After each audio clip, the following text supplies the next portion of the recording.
Olá, tudo bem? Bem-vindos ao Teckercast, o podcast da Teckers, consultoria de recrutamento e seleção especializada em posições de RH e de tecnologia. Nesse dia de hoje, bastante frio em São Paulo, estamos recebendo Letícia Dias, mas eu sei que você está curioso para saber o que nós vamos falar com ela, que é uma especialista, uma diretora em remuneração e benefícios. Antes, vou me autodescrever. Estou com uma camiseta de flanela, de estilo de quadrilha azul. Estou usando um óculos escuro como sempre, uma barba que eu fiz errado, então estou com uma barbazinha ralinha e o pouco de cabelo que me resta, bastante curto. Estamos falando num clássico estúdio de podcast, todo preto, numa mesa de madeira. Temos da minha esquerda uma televisão com o nosso logo e eu vou passar a bola para minha querida sócia Mariana Pereira se autodescrever. Bom, gente, bom dia, boa tarde, boa noite, enfim, seja lá que horas você esteja vendo, ouvindo a gente. Gente, a camisa de quadrilha é quadrilha de festa junina, É, tá? exato. Importante. Não é dos irmãos Metralha, não, exatamente. Esqueci, desculpa, tá certo. Bom, eu sou uma mulher branca, tenho meus cabelos loiros, compridos, tô hoje com roupa de frio, porque realmente tá frio em São Paulo, uma camisa azul, uma calça preta, e tô aqui do lado da Letícia. Bom dia, Letícia, obrigada por ter vindo. Bom dia, super prazer estar aqui com vocês hoje. Eu sou uma mulher branca, tentando ser loira, tô de roupa preta e com uma jaqueta cor de uva. Essa foi a minha escolha de hoje. Muito prazer estar aqui com vocês. Lê, o prazer é nosso. A gente se conheceu, sei lá, uns 2, 3 meses atrás. Fiquei super encantado com a sua história profissional, sua trajetória. E é um pouco disso que a gente quer falar hoje e também da área que você trabalha, que eu considero uma das áreas mais importantes, não só para o RH, mas como para as empresas. E eu tenho uma impressão de que o público geral não tem a menor ideia do que a área de remuneração faz, né? Mas antes da gente chegar na cereja do bolo, eu quero que você conte para nós um pouco do seu começo de carreira, onde você nasceu, como que você começou a trabalhar em recursos humanos, se você já conhecia a área de remuneração, dá uma pincelada desse teu começo. Bom, eu gosto de me apresentar primeiro por quem eu sou na minha vida pessoal. Então, primeiro de tudo, eu sou cristã, eu tenho 2 meninos lindos, o Pedro e o Lucas. Eu sou viúva, tenho 40 anos, acabei de completar 40 anos. No Dia das Mães, foi Parabéns. Um dia bastante especial para a gente esse mês. Que mais? Bom, eu comecei a minha carreira por necessidade financeira. Então, vamos lá. Eu nasci em São Caetano do Sul, onde eu moro hoje, numa família bastante humilde, mas com, acho que, muitos valores aí, né? Que me passaram, acho, muito dos meus avós. O meu avô, meu avô era analfabeto, mas era a pessoa que mais conhecia São Paulo com uma palma da mão. Então, ele me dizia, se você quiser ir para tal lugar ou para outro lugar, para aquele outro lugar, é assim que você faz, é esse ônibus que você pega, você vai chegar a tal hora, e era incrível. Então, é uma referência que eu tenho, é uma pessoa que me acompanha aí na minha vida. Eu sempre penso nele, sempre falo dele. Vô João aí, grande pessoa. E ele me falava uma coisa que, assim, tudo que você quiser fazer, você vai conseguir, Letícia. Então, assim, e era mineiro, minha família é mineira, e ele falava, Fia, não tenha medo, olha pra frente e vai. E eu acho que eu carrego isso comigo. Ele falava, olha pra frente e vai, nunca olha pra trás, vai ter umas coisas que vai dar errado, e tá tudo bem, né? Vai dar errado, a gente chora junto, e a gente olha pra frente e vai. Então, ali pelos 11 anos, eu tinha 11 anos de idade, a minha mãe e meu pai se divorciaram, a gente tinha uma condição financeira muito difícil, eu precisava trabalhar, e alguém me convidou para conhecer o Rotary Club em Santo André, uma instituição que eu respeito bastante. Super importante. E através do Rotary Club eu tive as primeiras pinceladas do que seria trabalhar no mundo corporativo. Fazer arquivo. Naquela época. Fazer arquivo, datilografar. Então, parece que assim, eu tenho 40 anos, não é tão, né? Mas sim, eu passei por tudo isso, né? Pra gente pensar um pouco quanto evoluímos nesse tempo, a nossa né? geração, ela pegou uma parte muito importante do desenvolvimento tecnológico. É isso. Você saiu de uma máquina de escrever mecânica, provavelmente deve ter ido para uma eletrônica muito rapidamente e foi para aqueles computadores gigantes de tela verde e aí foi. Exato. Tudo isso em 5, 6 anos. É isso. E para mim, acho que com todas essas conversas e tudo que eu escutava aí do meu avô e como eu olhava a minha vida, eu falava, bom, todas as oportunidades eu preciso agarrar, né? Assim, preciso agarrar porque serão poucas. Era aquilo que eu pensava ali com 11 anos. E, bom, fui fazer o Rotary. O Rotary me deu a oportunidade, meu primeiro trabalho como menor aprendiz, numa empresa de metalurgia no ABC. E eu fui trabalhar na área de produção. Então, eu comecei ali na área de programação de produção, planejamento de produção. Eu era a única mulher, menina, 14 anos, num ambiente fabril, né? Assim, muitos homens, era bastante opressivo. E eu falo que daí vem uma questão que é... O único jeito de eu sobreviver naquele ambiente corporativo, ali onde eu comecei, era me masculinizando. Então, era muito difícil, assim, as mulheres sofriam assédio, eu era muito jovem. Então, tinha a roupa que você precisava usar, era uma roupa larga, grande, coloca a botina no pé, fecha a cara e vai. Porque não dava para dar sorriso, assim, era um ambiente bastante machista. Por outro lado, eu tive a sorte de ter líderes homens muito acolhedores, que me deram oportunidade de aprendizado naquele momento. Passei aí por programação de produção, planejamento de produção, fui fazer gestão de qualidade. Essa área me apaixonei, sou apaixonada até hoje, respeito muito essa área de gestão de qualidade.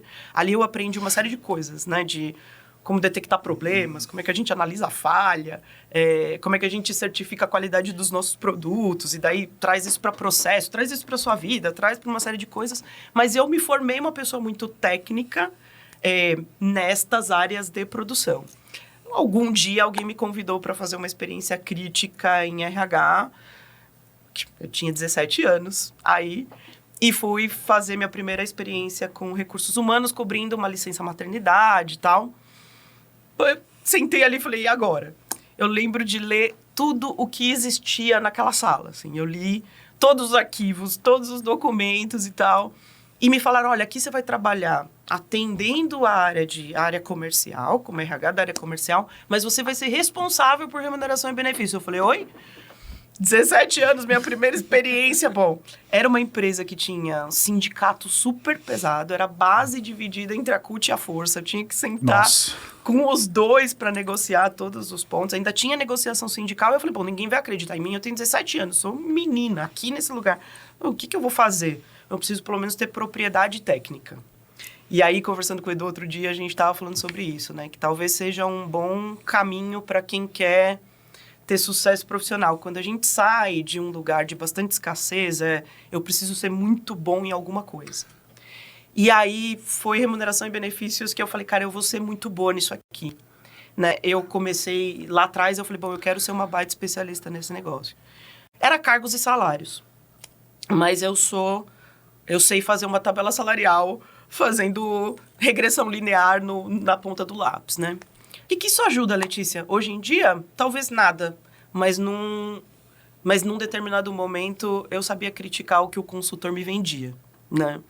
Eu disse que a gente passou por uma fase em remuneração e benefícios que eu só conseguia contratar compradores. Eram compradores sentados nas cadeiras de RH.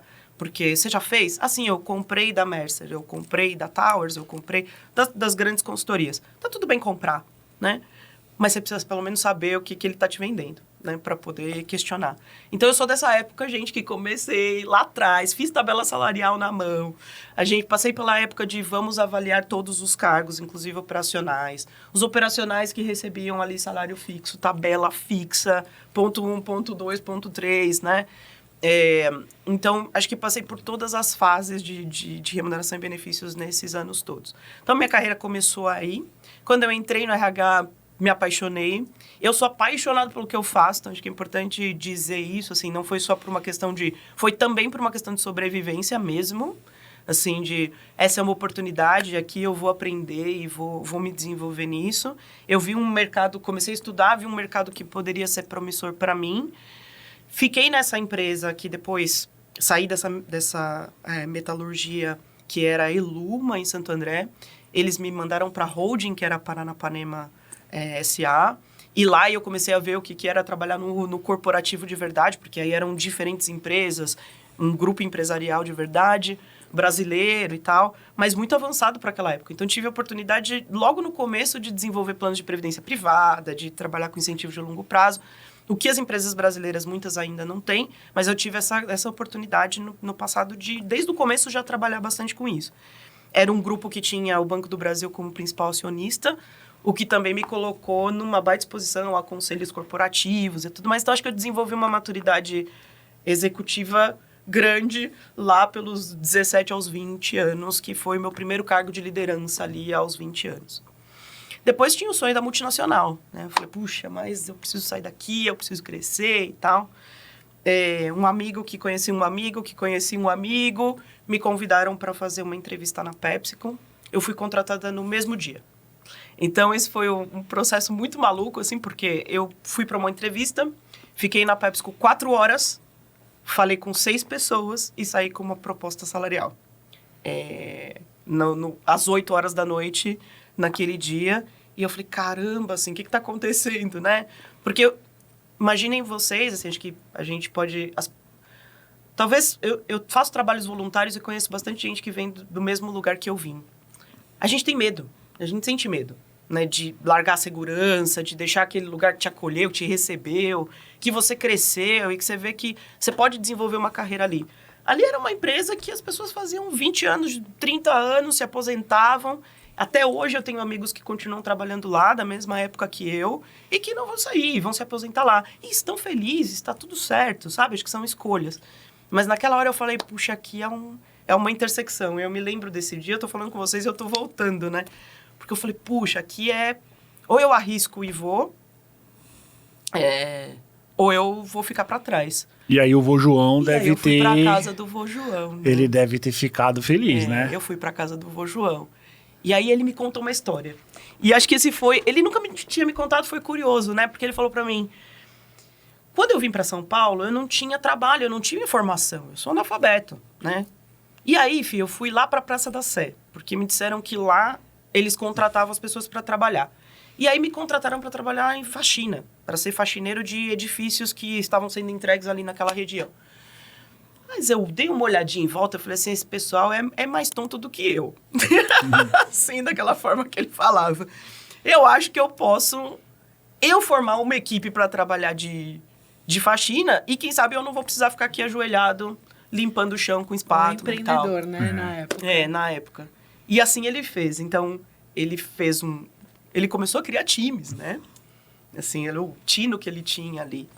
E ele falou, se eu tivesse ficado lá limpando o chão, eu conseguiria eu ganharia alguma coisa ali. Mas eu comecei a ganhar um pouco mais de dinheiro porque eu tive coragem eu fui para a Praça da Sé. E eu falei assim, não, eu não limpo, não. Eu formo equipe. Você precisa que eu forme uma equipe para você? Eu nem sabia o que era isso. A primeira vez que eu fiz, não sabia o que era isso. Mas eu fiquei observando o pessoal que fazia. Acho que eu também posso fazer. Aí ele falou, então você vai dar conta. Isso aí. Você vai mudar de empresa e você vai dar conta e vai dar tudo certo. Mas se você ficar lá, você nunca vai saber. Aí eu falei, poxa, vô. Era isso mesmo, né? Então, no outro dia, eu aceitei a proposta e eu fui para a PepsiCo. Então, acho que essa foi a história de até chegar, né? Na PepsiCo, onde Exato. Eu estou até hoje. E aí, muita gente me pergunta, puxa, mas aí você arriscou lá atrás? Eu fiquei 9 anos na Paranapanema, estou há 17 anos na PepsiCo. Puxa, Letícia, mas você devia ter ido para outras empresas e tal. Eu vivi 10 empresas na PepsiCo. E eu sempre falo, o que eu falo sempre eu busco oportunidades. Eu sou uma pessoa que busca oportunidades. Hoje eu busco oportunidades de crescimento de diversas formas. Então, eu busco oportunidade financeira, eu busco oportunidade de investimento, eu busco oportunidade de aprendizado, eu busco oportunidade de, sei lá, qualquer coisa eu olho para tudo com olhos de oportunidade. E eu acho que a PepsiCo sempre me deu oportunidades.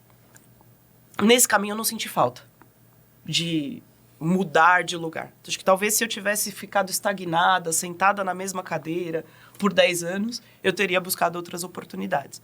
Mas o caminho tem sido muito legal.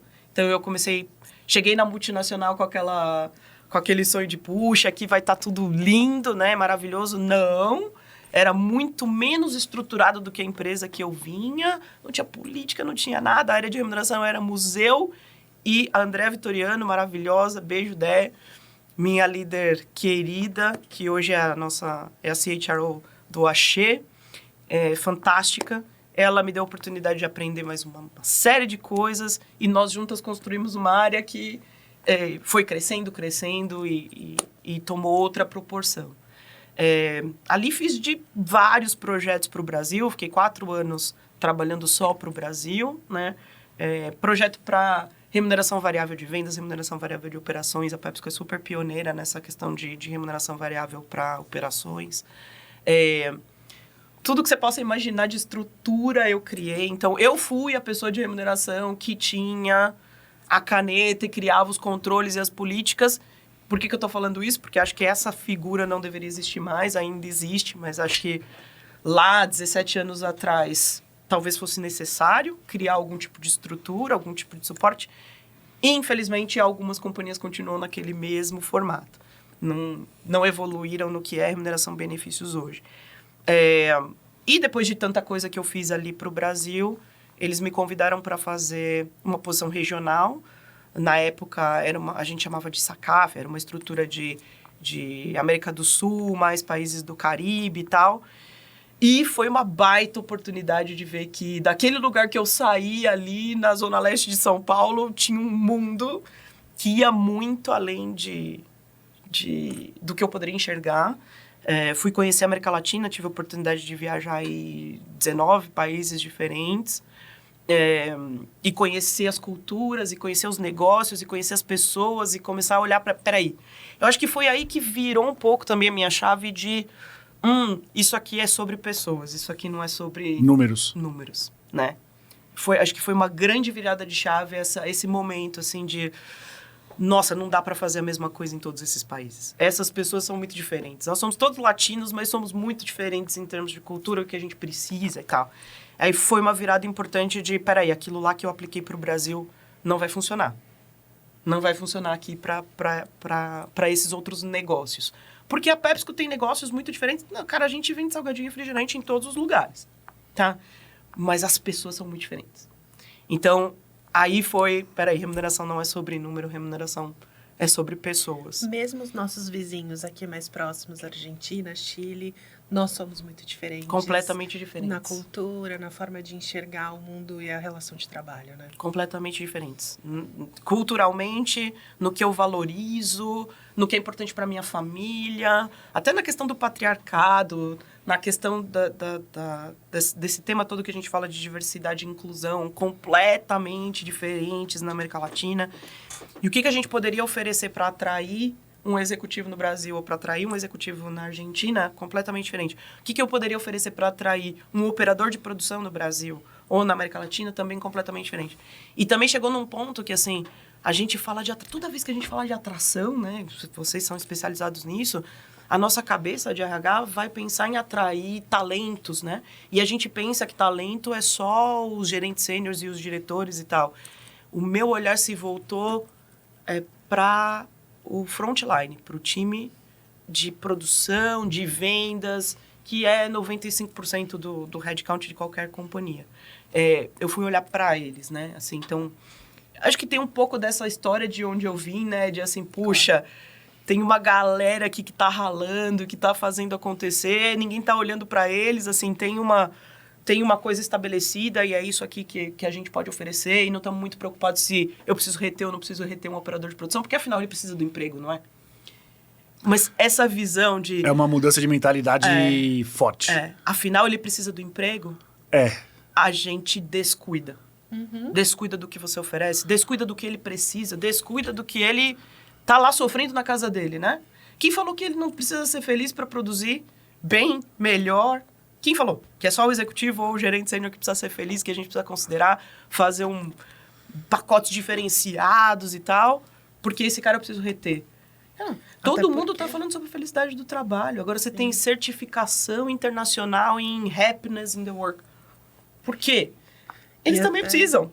Né? E sem uma operação, o gerente executivo não existe, né? Ele não tem por que existir dentro Ele não das entrega. companhias, né? Ninguém entrega sem esses 95%. Exatamente. Né? Elê, como é que você, em Minas Gerais, o que você fez para criar essa mudança de mentalidade e de cultura em como enxergar a linha de produção? Você convenceu por números ou eventualmente foi uma costura de comunicação política ou tudo isso? São as duas coisas.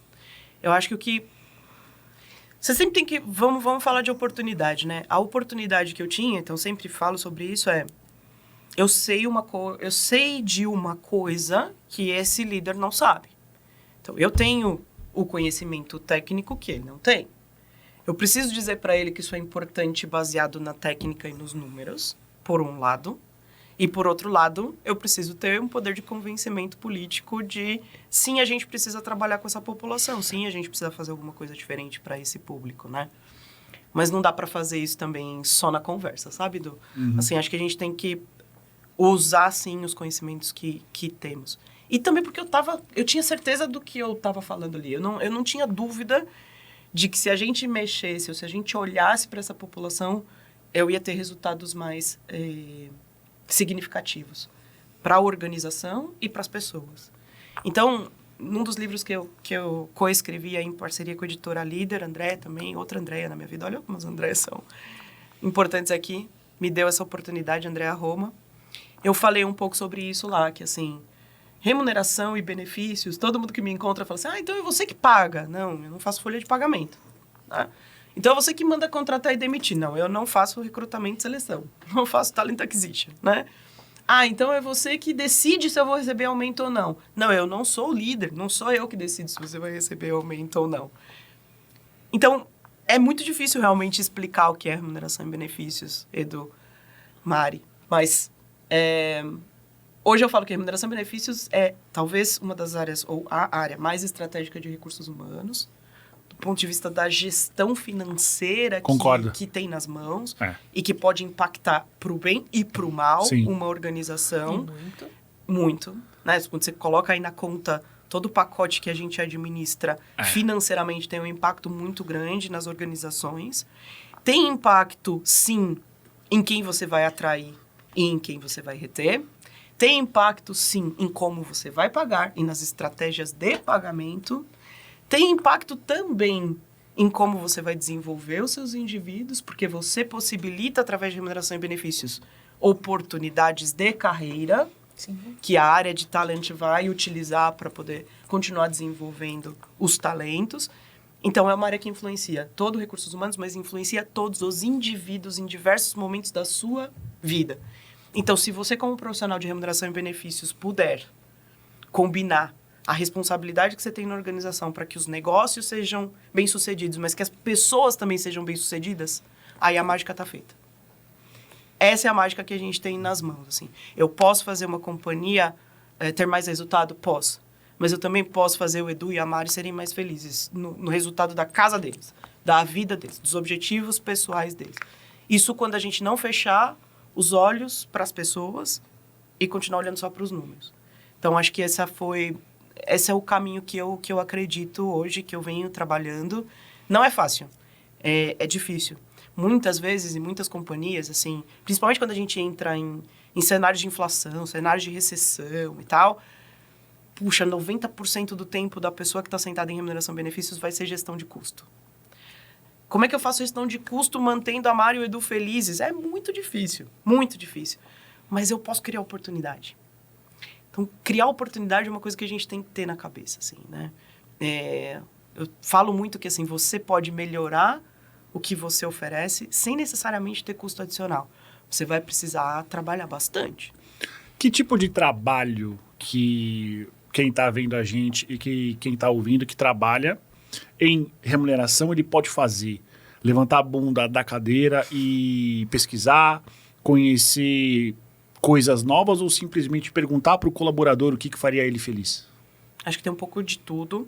Tem desde conhecer impostos e taxação fiscal, porque aí tem oportunidades de redução de custo.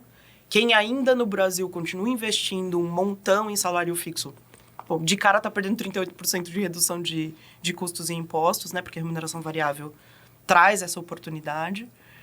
Dá para fazer mecanismos que não sejam tão no risco assim e que um candidato vai ficar feliz de receber isso, de um pacote mais focado no variável. Tem desde conhecer impostos, como eu estou falando, até renegociação de benefícios. Benefícios é uma questão que ficou por muito tempo negligenciada no que era remuneração e benefícios, né? todo mundo é de compensation, eu falo. Todo mundo que vem para esse mercado, que cresce, que chega a uma posição de diretor, não começou em benefícios. Começou em compensation, né? E benefício sempre foi aquela coisa mais marginalizada de fazer carteirinha de plano médico, a cesta básica, né? O cartão de Natal, o que fosse. E para muitas companhias ainda é, mas benefícios têm um potencial gigantesco. E para mim, hoje, é o que faz a diferença nas organizações. Sabe por quê? Remuneração tem pouco espaço. Todo mundo vai fazer igual. Assim, se vai ter uma companhia que investe 3% ao ano de crescimento de folha de pagamento e uma outra que cresce 15%. Não existe. Não existe. Todo mundo olha para o mesmo índice externo, todo mundo olha para a inflação, crescimento de mercado e para o seu próprio orçamento e, com isso, faz o seu plano de investimento. Todo mundo faz igual. Se você for se diferenciar, vai ser 1% para baixo, 1% para cima. Ao contrário. É isso. O que dá para fazer com benefícios? Um mundo de coisas. E aí que entra benefícios flexíveis? Sim, benefícios flexíveis, mas, gente, a gente não precisa de metodologia, pontos e toda essa dificuldade que foi criada para implementar benefícios flexíveis.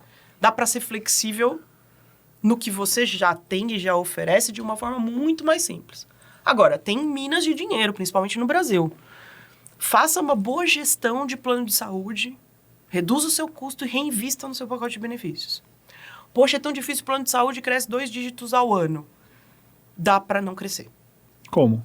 Com educação para boa utilização. Né? Dá para não crescer. Fazendo como? Renegociações. Tem poucos provedores hoje, é verdade. Dificulta muito esses processos, mas dá para fazer. Quando você olhar de novo para o indivíduo, dá para fazer. Quando você quiser cuidar da gestão de saúde da sua população de uma forma que as pessoas fiquem mais saudáveis, o seu custo vai diminuir. Vai diminuir como? Com pessoas mais saudáveis, mais felizes, utilizando de forma correta e gastando menos.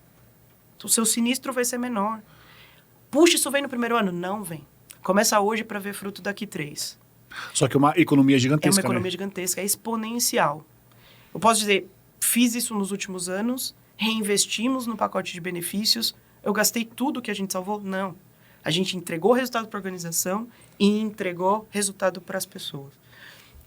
Então, eu acredito muito nisso. Assim, a gestão de benefícios hoje é chave para a organização em termos de otimização de custo e para aquilo que você consegue oferecer para as pessoas, aquilo que elas estão buscando. Quando você perguntar para alguém, todo mundo vai te falar primeiro o que é aumento salarial. Mas aquela velha história que o aumento salarial você esquece, é real. É real. As pessoas têm aumento salarial, elas reajustam o seu padrão de vida. Daqui 3 meses elas queriam ter outro aumento salarial para continuar gastando crescendo. mais. É isso.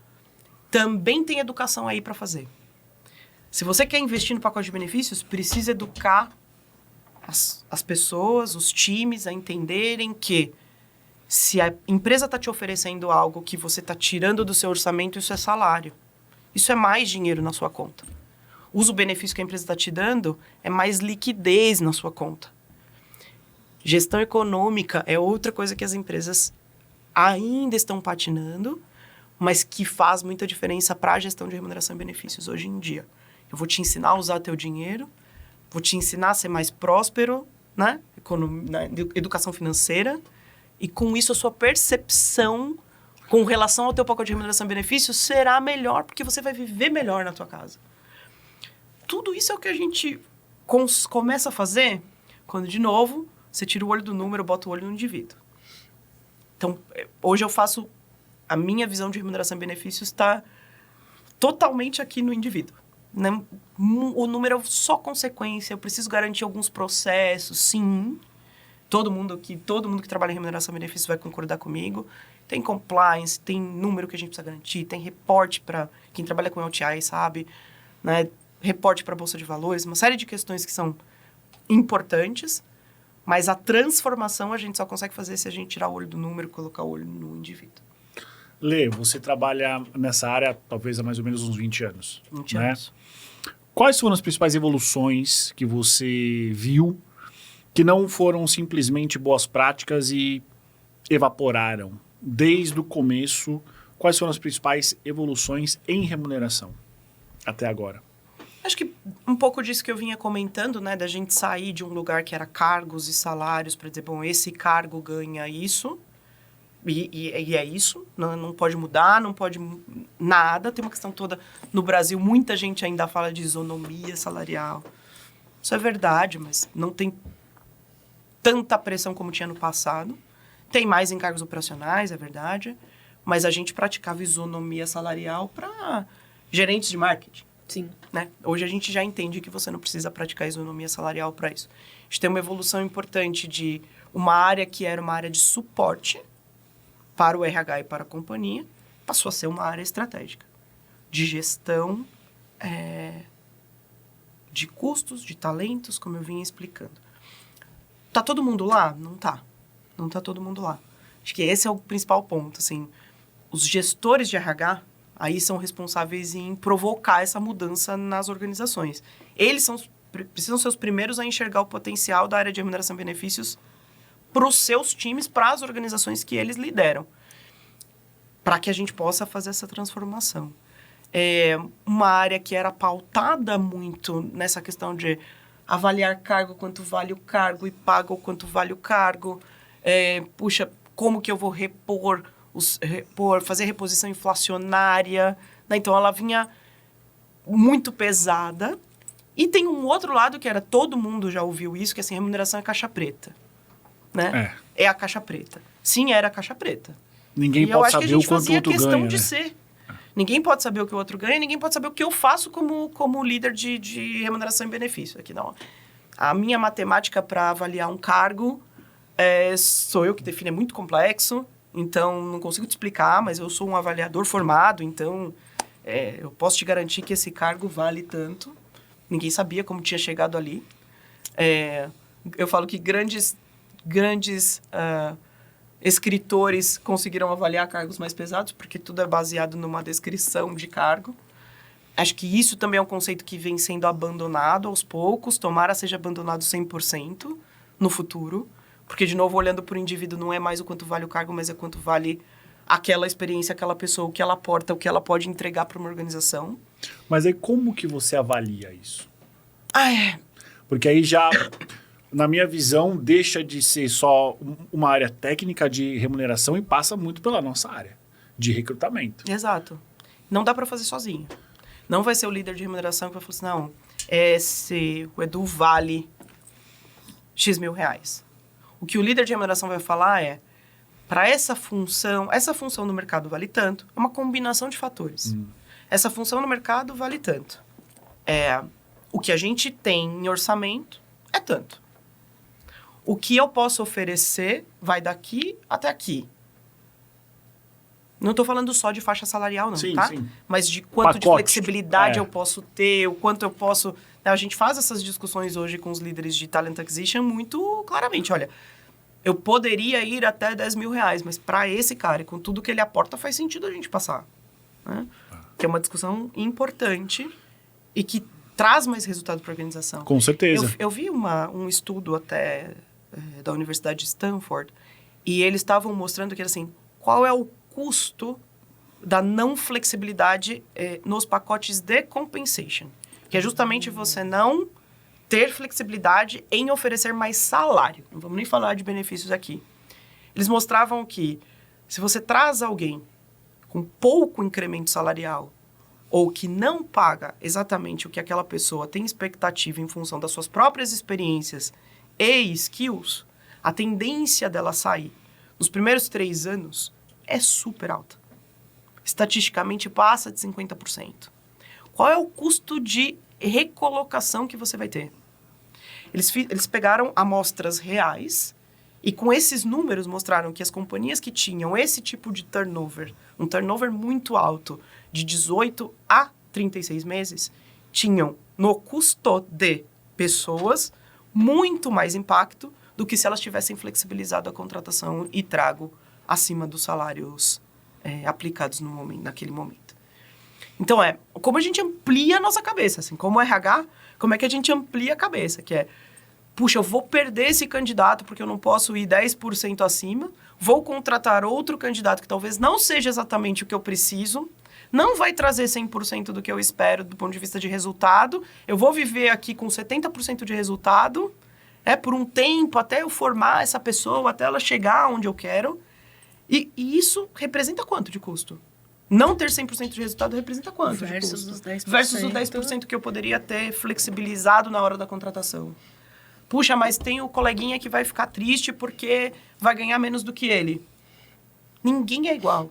Quando a gente começar a ter conversas de assim, você precisa se preocupar com a tua formação, a tua experiência, a tua carreira, aquilo que você aporta, e o seu salário vai ser consequência disso, e de fato isso acontecer, a gente vai tirar esses mitos de, puxa, mas ele ganha mais do que eu, por quê e tal. Isso foi criado em função do conceito de isonomia salarial. Então, esse sentimento de por que a Mari ganha mais do que eu me incomoda, porque, historicamente, a gente diz que isso era errado. Historicamente, no Brasil, a gente disse que o conceito de isonomia salarial deveria se aplicar.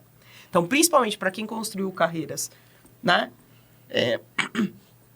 de baixo para cima, e que teve cargos de analista e tudo mais, veio com esse conceito. Todos os analistas ganham igual. Exato. Por que eu vou ser diretor e o Edu vai ganhar menos do que eu? Vai ganhar mais do que eu? Poxa, não. Eu tenho que ganhar igual ou mais do que o Edu, por que eu vou ganhar menos do que o Edu? Então, esse conceito de isonomia salarial tá na gente. Talvez daqui 30 anos, para essa nova geração que vem com conceitos diferentes, talvez a gente tenha outros problemas, outras dinâmicas. Hoje ainda temos esse problema de eu não quero ganhar menos que o meu coleguinha, né? Mas a conversa difícil precisa ser feita. Também tem muito do quanto a liderança está preparada para ter conversas difíceis. Que é, cara, tá tudo bem com você. Tá tudo bem você. O salário que você ganha versus o que ele ganha, tá tudo bem com você. Você tá aqui, tem sua experiência, sua carreira, você aporta. Eu estou te vendo. Entrega o melhor resultado, você vai ser recompensado por isso. Mas a gente precisa garantir que performance e meritocracia funcione para que esse discurso seja real. Ô, Lê, você acha que a gente ainda tá longe de começar a fazer gestão salarial pelo peso da cadeira? Por aquilo que aquela pessoa vale e vai entregar de valor para a empresa? Essa é a diferença. Acho que não é mais o peso da cadeira. É a pessoa, é o que ela aporta. O que ela pode No Brasil, fazer a gente tá longe ainda. Ainda tá longe. No mundo, a gente tá longe. O que precisa ser feito para esse cenário ficar próximo? Acho que tem algumas empresas nos Estados Unidos já testando esse conceito. Volta para um lugar, só que a gente tenta botar técnica em tudo, né? Às vezes complica. Então, em algum momento, voltou lá para a remuneração por competências. Sim. Que no passado foi testada e foi amaldiçoada, né? Ninguém queria ter remuneração por competências. Por quê? Porque competência é subjetivo. A gente não conseguia. Aí alguém tentou fazer isso virar diploma. Não dá pra Se medir, você apresentar um diploma, se você apresentar um certificado técnico, se você apresentar não sei o que, você vai ganhar mais. Isso foi abandonado muito rápido, né? Remuneração por competência foi abandonado muito rápido.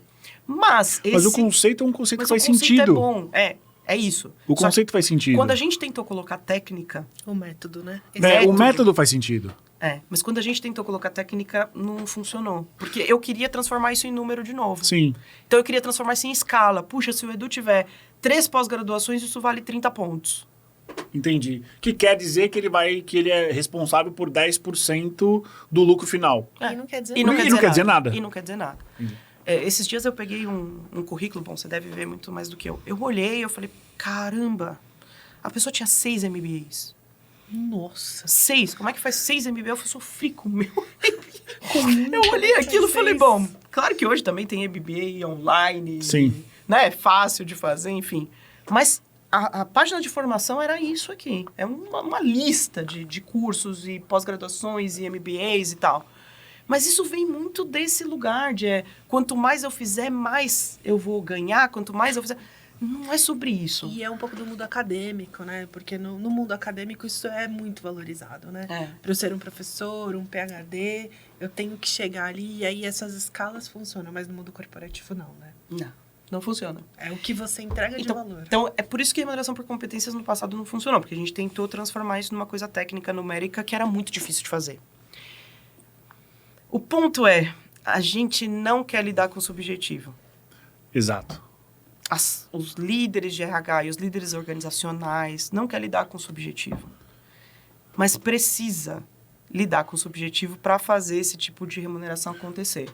Porque eu penso que quando você lida com o subjetivo, tudo bem se dá certo. Isso é errado. Como é que eu justifico? Eu contratei ele porque ele tem leão em Vênus. E eu acho que isso é sucesso. Sim.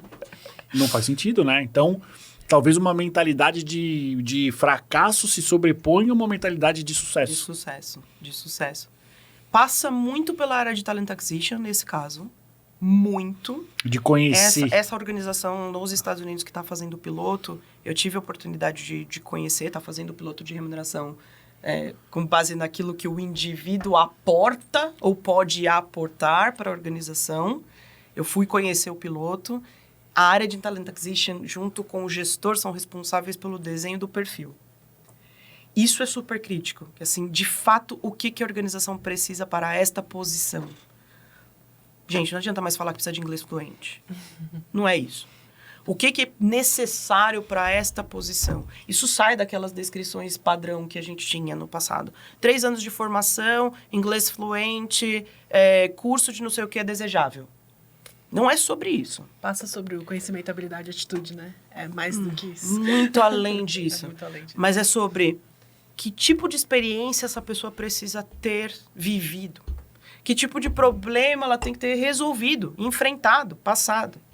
Que tipo de organização e cultura ela precisa ter vivido. São perguntas que não dá pra gente colocar no modelo de remuneração. Não dá. E são perguntas que só conseguem ser respondidas entrevistando o mercado, que é o que o Talent Acquisition talvez menos faz. Precisa conhecer o mercado. Precisa conhecer as pessoas. As pessoas do mercado. As pessoas Exato. do mercado. Porque nós, recrutadores profissionais, é o que a gente faz o dia inteiro. E a gente consegue trazer para os nossos clientes exatamente o porquê que eu acho que esse perfil, que na teoria não tem nada a ver com a posição, é o placement. Porque eu consigo explicar a cultura que ele viveu, o que ele passou e quais resultados ele trouxe. Uhum. Então, talvez dentro do que você tá trazendo, os Talent Acquisition tenham que ser mais headhunter do que ser só um entrevistador. Só um entrevistador, um analisador de LinkedIn. Exato. O que esta companhia, então, está fazendo é, uma vez que eu tenho esse perfil muito bem definido, eu vou para a área de remuneração, ela vai me dizer quanto isso pode valer. Isso traz uma complexidade enorme para a gente, como líderes de remuneração e benefício, porque daí não é mais sobre o quanto o mercado paga. Porque, gente, em alguma instância isso fica fácil. Sim. Isso fica fácil. Sim. Você tem lá uma lista, você define qual é o mercado que você quer se comparar. Eu estou numa empresa de consumo, né? Puxa, eu quero 70% do meu painel de empresas de consumo para eu não fugir muito. Vou colocar ali 2 techs que pagam um pouco a mais para dar uma forçadinha no meu painel. Vou colocar aqui uma empresa de comunicação. Vou colocar... Esses 30% vão ter um impacto na sua amostra? Maybe. Assim, essa foi a forma que a gente aprendeu a fazer. Ali vão vir... Você vai para o mercado, pergunta para essas empresas quanto ela paga para um gerente de marketing, isso as consultorias fazem, a gente compra pronto. Vem ali uma frequência de 100 gerentes de marketing. Na mediana dos 100 gerentes de marketing, ganha 16 mil reais, 15 mil reais. Esse é o salário para o gerente de marketing. A área de Talent Acquisition, o líder, fizeram uma baita discussão de perfil, maravilhosa. Só que chega para a área de remuneração e fala, vale 15 mil. Todo mundo vale 15 mil. Qualquer um vai valer 15 mil. Se tem essas competências ou não tem, vale 15 mil. Tá fácil o meu trabalho. Super fácil o meu trabalho. Então, agora que eu tô olhando, o que essa área de remuneração está sendo desafiada a fazer, peraí, para esse perfil aqui, estamos falando de um perfil que é mediana de mercado? É um gerente de marketing que precisa fazer gestão de produto e gestão de marca, gestão de mídia. Esse é o gerente de marketing mediano. Vale 15 mil. Ok. Esse gerente de marketing aqui, nós estamos falando que é uma marca que precisa fazer um step up, que está perdendo o mercado, precisa ganhar market share, que precisa virar, que precisa... Um desafio enorme. Exato, porque aí você está quase que forçando esse profissional de remuneração que estava acostumado a só ver tabela salarial a entender de negócio. Boa. Mas bingo. mas olha só, não é do negócio da empresa dele, é do negócio da empresa dele versus tudo. Versus Os concorrentes, exatamente. Então, quando, por exemplo, recentemente eu tive uma discussão dessa que assim, peraí, esse profissional que vocês estão me falando não está no mercado de consumo. Bingo. Esse profissional que vocês estão me falando, a gente só vai encontrar no mercado de consultoria. E a gente precisava atrair, era para uma área de estratégia. Não tem. É uma área que está em crescimento, é uma área que está em construção, as empresas não têm tantos profissionais ainda de estratégia. A gente vai encontrar esses profissionais nas Big Fours, em outro lugar. É a mesma estrutura de remuneração que eu tenho? Não. Completamente diferente. Completamente diferente. Eles ganham mais variável. O Talent Acquisition vai ser super difícil atrair aqui esses caras. Sabe por quê? Porque nós temos bônus mais conservador, tá. Vamos precisar forçar salário. Aqui a gente não vai trazer se a gente não for lá pro P75. Eu continuo falando de número. Só tô falando de uma forma diferente. Demanda, sim, um profissional de remuneração. E isso eu falo para todo mundo que já trabalhou comigo e para os meus colegas e tudo mais. Eu não acredito no RH que fica dentro do escritório. Não acredito, assim. A RH precisa estar na rua. Para uma empresa como a PepsiCo, por exemplo, assim, o coração é vendas. Se você não souber o que o vendedor passa no dia a dia, você não sabe o que esse negócio faz. Então, você precisa conhecer os diversos subsistemas dentro da sua organização. Não adianta mais só conhecer os subsistemas de RH. Aliás, Edu, eu não faria mais essa pergunta na hora de contratar um profissional de RH, assim. Quais são os subsistemas de RH que você conhece? Mas o que você conhece de negócio, assim? Isso faz o profissional de RH ser diferente. Isso faz o RH que, de fato, é parceiro de negócio. Não chamar de HRBP o cara que não sai da cadeira dele. No ar-condicionado. E, às vezes, hoje em dia, ainda mais. Porque, assim, sou super a favor da flexibilidade, por favor. Mas, assim, ficar no home office 100% do tempo não vai fazer você conhecer negócio. Como é que a gente vai equilibrar essas coisas? Né? Vai ser muito difícil conhecer negócio só no Zoom. Né? Ou só no Teams. A gente vai precisar criar oportunidades de estar com as pessoas que estão executando o trabalho em algum lugar. Porque são poucas as empresas que você faz 100% do trabalho cada um na sua casa. Sim. Existem, mas são poucas. Então, o profissional de RH que conhece negócio vai poder fazer essa discussão. Nós estamos falando aqui de pelo menos 3 pessoas de RH envolvidas nessa contratação. O RH desta área, o Talent Acquisition, ou remuneração e benefícios. Os 3 estão falando a mesma língua. Porque senão alguém vai travar. Alguém no meio do caminho vai travar o processo. Nessa hora que travar, vai prejudicar não só aquele líder ou aquela área, mas vai prejudicar a organização.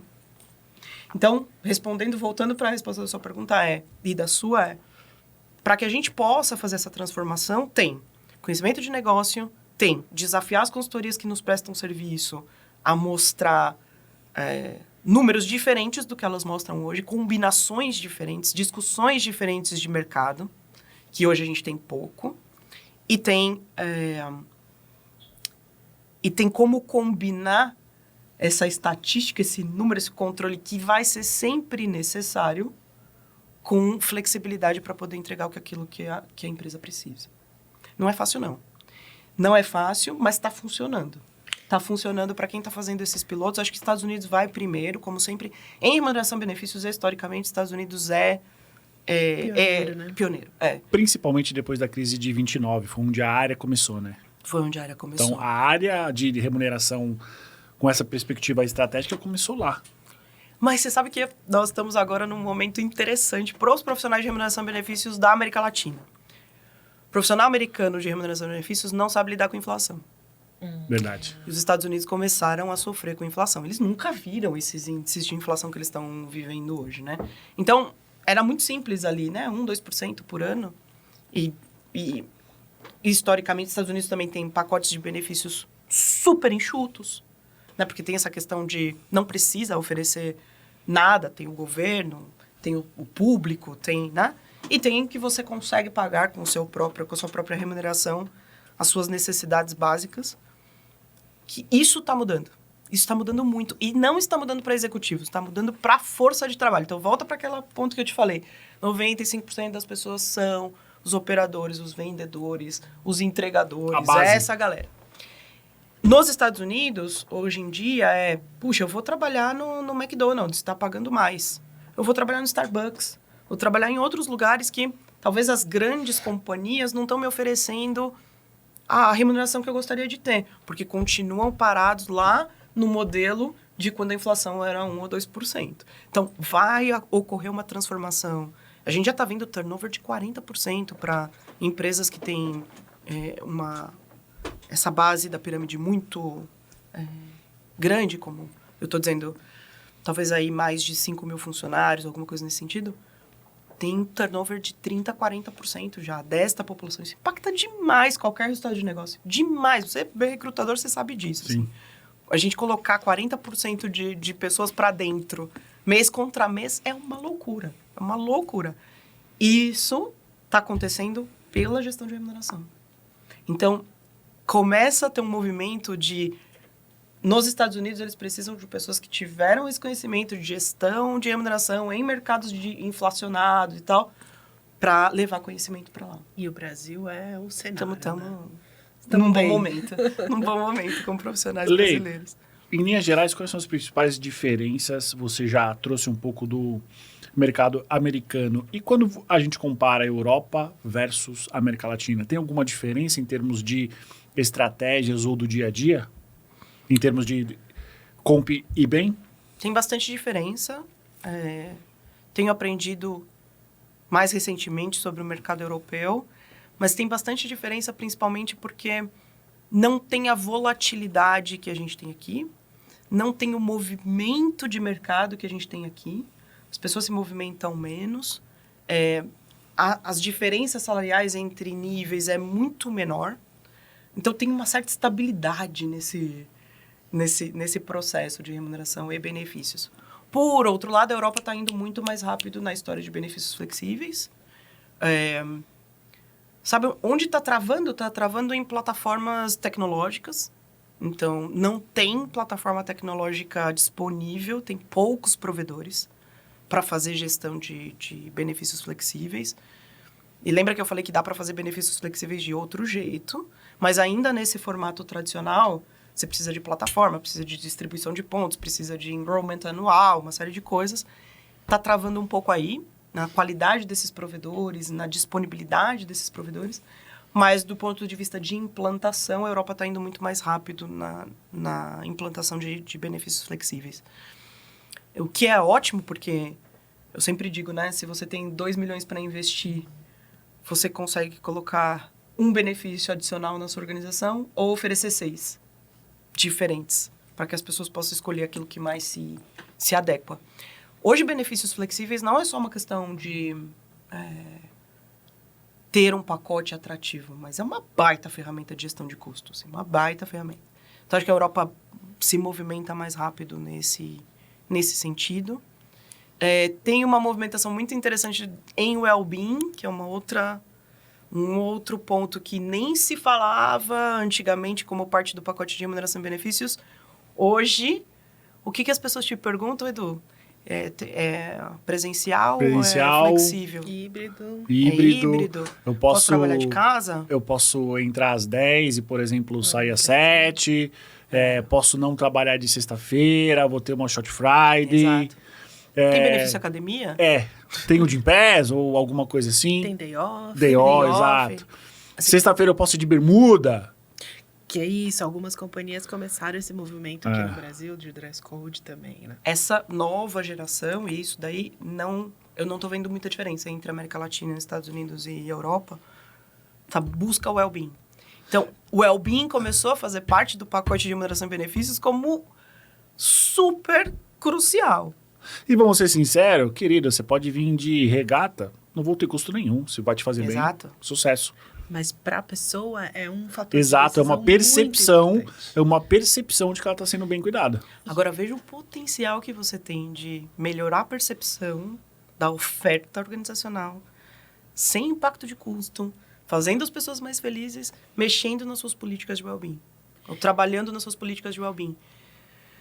Uma pena que, assim, acho que a pandemia trouxe luz e foco para isso, de assim, precisamos olhar para isso, a gente não está olhando, mas uma pena que muitas companhias olharam para o well-being só como saúde mental, né?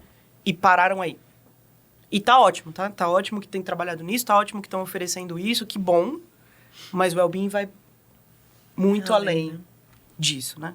Saúde física, saúde emocional, saúde financeira, saúde espiritual. Saúde integral. Né? Saúde integral, mas que também foi um conceito banalizado no passado, o que é saúde integral, e foi por uma questão de gestão de plano de saúde, mas que se você combinar, pensa numa combinação de eu te ofereço sim o dress code não me importa, eu te ofereço flexibilidade de horário de trabalho, eu te ofereço tranquilidade, paz para você definir a sua agenda e definir o horário que mais se acomoda à sua vida.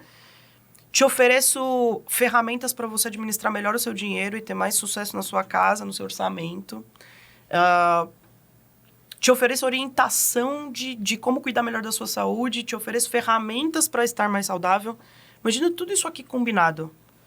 Tem muito mais chance dessa empresa ser uma empresa que retém do que aquela que só te dá o salário, mas você precisa estar aqui de segunda a sexta, das 8 às 20. Escutei recentemente de uma pessoa que falou assim, nessa empresa você não vai ter sucesso se você não trabalhar pelo menos 12 horas por dia. Para essa nova geração não funciona mais. Mas nem para mim funciona. Para mim não funciona, eu sou mãe sozinha. Para nós funcionou um determinado momento. Era bonito dizer que a gente trabalhava. Eu fui dessa 12 época. horas, mas a hoje gente não é mais, foi né? disso. Eu me lembro que a minha mãe me acordava às 5 da manhã. Eu entrava às 8, mas ela me acordava às 5. Eu chegava na empresa às 6h30. Porque você tem que chegar no horário, você não pode... Você viu hoje que eu tava aqui, pessoal, o trânsito tava pesado e eu tava... Puxa, vou chegar atrasada. Porque eu tenho essa coisa comigo que veio lá da minha educação, que, cara, você não pode chegar atrasado nos seus compromissos de jeito nenhum. E você tem que trabalhar 12 horas por dia. Mas há 3 meses atrás eu escutei isso de uma vice-presidente de RH. Nesta empresa você só vai ter sucesso se trabalhar 12 horas por dia. Eu falei, então não é empresa pra mim. Eu sou mãe solo. Tenho 2 filhos pequenos. Eu tenho uma baita rotina de vida complexa. Eu juro pra vocês, eu faço o mais do que eu posso pra ser extremamente produtiva enquanto eu tô focada em trabalhar. Mas eu não vou trabalhar 12 horas por dia. Se é isso que eu preciso mostrar pra crescer numa organização, não é lá que eu vou estar. Então, quando a gente vai abandonando esses conceitos e vai entendendo que essa oferta faz parte dessa história do que é remuneração e benefícios, é muito além dessa... Gente, não é mais sobre o salário, o bônus, o carro, o plano de saúde e previdência privada. Não é sobre isso. Então, essa é a quebra de paradigma que a gente precisa fazer. E ainda no Brasil, falando de Brasil, América Latina, muito fortemente, vai nesta linha. O que de fato é importante para o Edu? O que de fato é importante para a Letícia? Personalização é o nome do jogo. É muito difícil, ninguém quer entrar Na caixinha, nesse né? tema complexo, nessa coisa que gera desconforto. É muito mais fácil ter as regras definidas e todo mundo dentro desse quadradinho. É fato. Mas o nome do jogo é personalização. Temos Perguntas uma da pergunta? plateia? Vamos lá, plateia. Você fala muito sobre felicidade, trazer isso e da sua visão de você busca oportunidades em tudo, né? E que você aprendeu assim. Como conciliar isso em busca oportunidades em tudo, pessoal e profissional, com ser mãe de 2 meninos pequenos, viúva, conciliar, assim, sou diretora de uma grande empresa, busco oportunidades em tudo, mas eu também tenho que conciliar isso com 2 meninos pequenos sendo sozinha. E também, já que a gente estava falando de valores pessoais, que isso agrega tanto, quais são os valores pessoais que você deixa para os seus meninos do vô João? Eu sou chorona, hein? Essa plateia aí vai... Pega um pesado e joga um pegou sujo. pesado aqui. Joga um sujo. Eu acho que vou responder pelo final. Essa história para os meninos de vocês podem ser o que vocês quiserem que o vô João me deu, eu falo para eles, parece clichê, né? Mas tem funcionado, assim. E tem sido muito bonito ver eles usando isso que vem lá do nosso vô, né? Porque esses dias a gente estava numa baita discussão de assim, puxa, mas eu não sou muito bom no judô. Eu perguntei, mas você quer ser bom? Porque assim, não dá pra você quer ser bom no judô, no futebol, no handebol, né? Você quer ser bom no judô? Eu quero. Cara, então você vai ter que se dedicar. Ele tem 9 anos, né, o Pedro? Eu falei, Pedro, você vai precisar se dedicar. Se você quer realmente ser bom, não é treinando uma vez por semana que você vai ser bom. Então, assim, vai ter que se dedicar. A mamãe te leva. Você quer? Eu dou um jeito. Só que você vai ter que ir 2, 3 vezes por semana. Vai ter que treinar, vai ter que se dedicar. Não pode comer tanto açúcar. Você precisa reduzir o açúcar. Deixa eu te contar. E vai. Porque eu sempre falo que a gente subestima a capacidade de entendimento das crianças, né? Mas quando você tem conversas transparentes, assim, eles são demais, né? Eu falo, eles são demais. Eles entendem as coisas de uma forma muito clara. E eu falei assim, mas pensa direitinho, assim, o que você quer fazer? Não vai dar pra você falar, putz, mamãe, eu quero ser o melhor jogador de futebol, e aí, porque não vai dar pra você treinar judô 3 vezes por semana, treinar futebol mais 3 vezes por semana, e treinar... Então, assim, vamos ver aquilo que você quer se dedicar. E aí ele se dedicou, e aí ele foi e tal, e treinou pra caramba, e falou com o sensei dele, tava lá e teve um campeonato. E a primeira luta ele perdeu. E no campeonato de judô, pra quem já acompanhou, a primeira luta é a mais importante. Você perdeu a primeira, você já vai pra classe prata, que ele chama. Ele saiu arrasado, porque ele foi com uma autoconfiança, assim, de eu vou, né? Ele foi arrasado. Ele saiu arrasado. E aí eu falei pra ele... o Pedro, a gente pode perder, cara, mas a gente não pode desistir. Perder, a gente vai perder na vida, assim, mas desistir, meu, a gente não pode. Então, você tá na série prata, mas você vai ficar aí sentado nesse banco. Você vai ver os seus colegas lutando. Você vai ver os caras que estão ganhando todas as lutas. Vai ver o que eles estão fazendo. E a próxima luta você vai ganhar. E ele ficou lá, mas ele tava com uma cara pra gente. Aí eu sou mãe, né? Assim, eu queria pegar ele no colo, encher de beijo e falar... Tá tudo bem, tá tudo bem, filho, aqui é só pra competir. Mas eu sei que era importante pra ele, né? E aí ele ficou com aquela carinha, teve que esperar, assistiu todo mundo da série ouro, né? Passar e ser campeão e ganhar. E aí começou a série prata. E na primeira luta da série prata, ele me olhou assim, eu olhei, vai... E ele ganhou essa luta. Não ganhou medalha, não foi o melhor dia dele. Mas aí, na hora que a gente tava indo embora, ele falou assim... eu sei o que eu fiz de errado na primeira luta. Eu acho que eu tava muito nervoso, e aí eu fiz isso e tal. Aí eu falei... E aí, Pedro, foi um bom dia?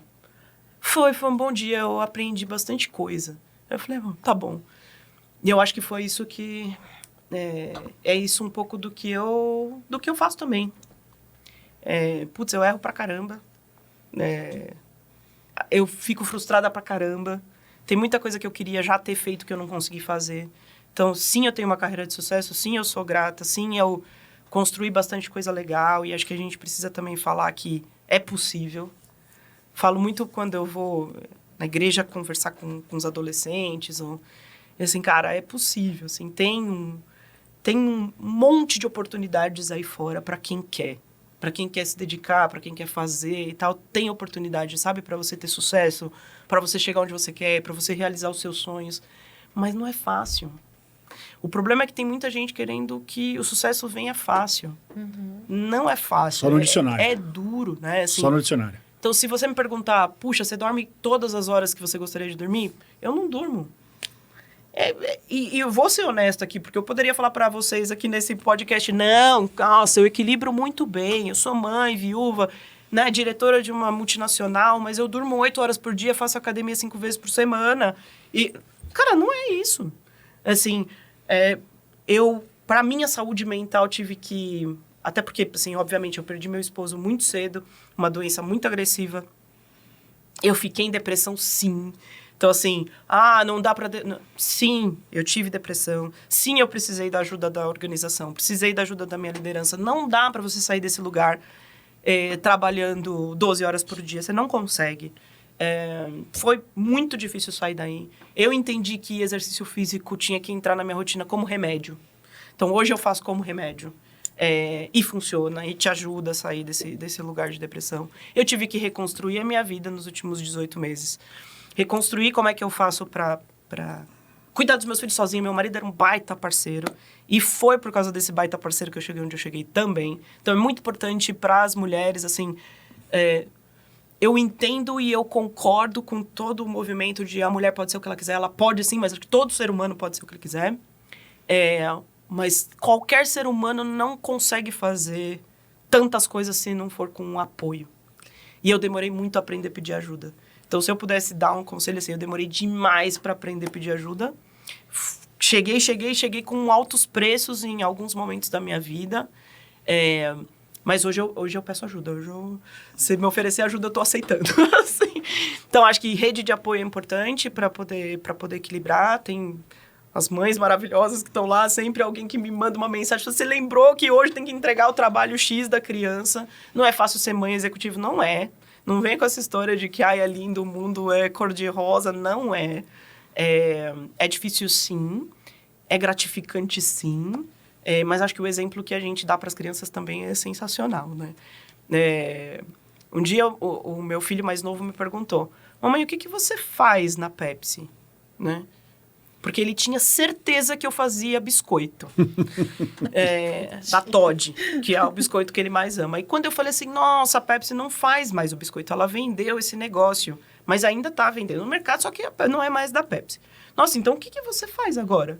Você não faz mais biscoito. E eu falei, Lucas, eu trabalho em recursos humanos. Aí ele, o que recursos humanos faz? Eu falei, a mamãe cuida de gente.